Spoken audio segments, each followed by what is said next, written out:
Real Madrid dan Barcelona merupakan salah satu rivalitas terbesar dalam dunia olahraga yang telah berlangsung selama 1 abad lebih. Pertandingan antara dua klub Spanyol ini disebut dengan El Clasico dan selalu menjadi partai seru yang melahirkan banyak drama. Namun rivalitas dua klub ini tidak semata-mata persaingan untuk meraih kemenangan, tetapi juga dibumbui oleh perbedaan ideologi politik yang sangat kentara. Partai pertama antara Real Madrid dan Barcelona terjadi pada 13 Mei 1902 dalam kompetisi yang bernama Coronation Cup. Sedangkan gelaran El Clasico di Liga Spanyol pertama kali terjadi pada tahun 1929. Nantinya beberapa dinamika politik hingga peperangan yang terjadi di tanah Spanyol semakin membuat rivalitas kedua klub memanas. Meskipun banyak orang yang mencoba menjauhkan sepak bola dari dunia politik, tetapi tetap saja tidak ada yang menyaksikan bahwa Madrid dan Barca menjadi tunggangan dua ideologi politik yang bertolak belakang, dan itu semua masih terlihat hingga saat ini.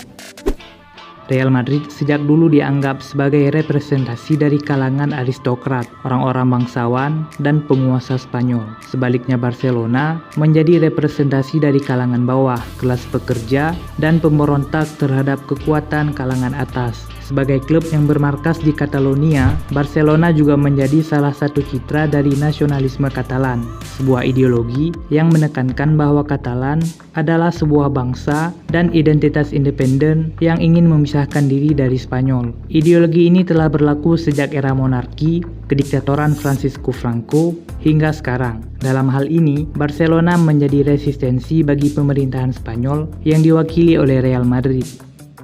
Setelah Perang Sipil hingga masa kediktatoran Jenderal Franco, sifat-sifat kedaerahan Catalonia terus dibungkam sedemikian rupa. Bahkan dalam masa perang, Josep Sunyol, orang yang menjabat sebagai presiden Barcelona saat itu, diculik dan dibunuh dengan keji atas perintah Jenderal Franco. Padahal di saat yang sama, Madrid merupakan basis utama pendukung Jenderal Franco. Meski secara pribadi Jenderal Franco sebenarnya merupakan fans Athletic Bilbao, namun Real Madrid selalu ia jadikan sebagai alat untuk melanggengkan kebijakan-kebijakan politiknya. Ditambah lagi, Madrid sebagai daerah ibu kota pastinya menjadi pusat penggunaan sumber daya negara. Dengan sendirinya, wilayah-wilayah seperti Catalonia semakin merasa terpinggirkan.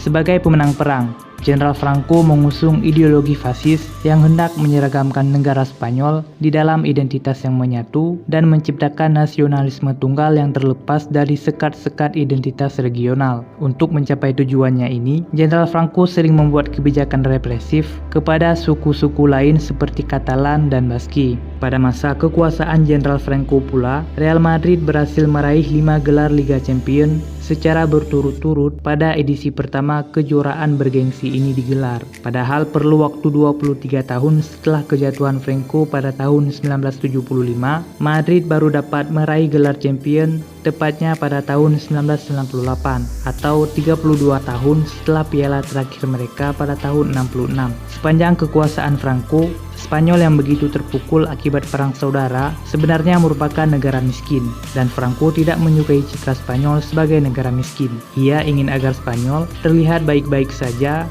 dan setara dengan negara-negara Eropa lainnya. Sepak bola yang merupakan olahraga paling digemari dan disiarkan ke seluruh dunia melalui televisi, menurutnya adalah media yang sangat efektif untuk menampilkan citra positif bagi negara Spanyol, dan Real Madrid adalah panggung pencitraan untuk hal ini. Ia menggelontorkan dana besar kepada Real Madrid pada dekade 50-an untuk mendatangkan bintang-bintang besar masa itu seperti Di Stefano, Raymond Kopa hingga Ferenc Puskás. Tujuannya agar Madrid terlihat sebagai klub yang megah dan Spanyol terkesan memiliki prestasi yang mentereng. Hal ini sangat mirip dengan sikap diktator Italia, Benito Mussolini, pada dekade 30 hingga 40-an. Ia memanfaatkan pamor timnas Italia dalam 2 ajang Piala Dunia. Franco sendiri tidak pernah absen untuk menonton pertandingan-pertandingan yang dilakukan oleh Real Madrid. Sebaliknya, Franco justru mengacak-acak klub Barcelona dengan menempatkan tangan kanannya sebagai presiden klub dan membuat perubahan-perubahan pada nama dan simbol dari klub Barcelona.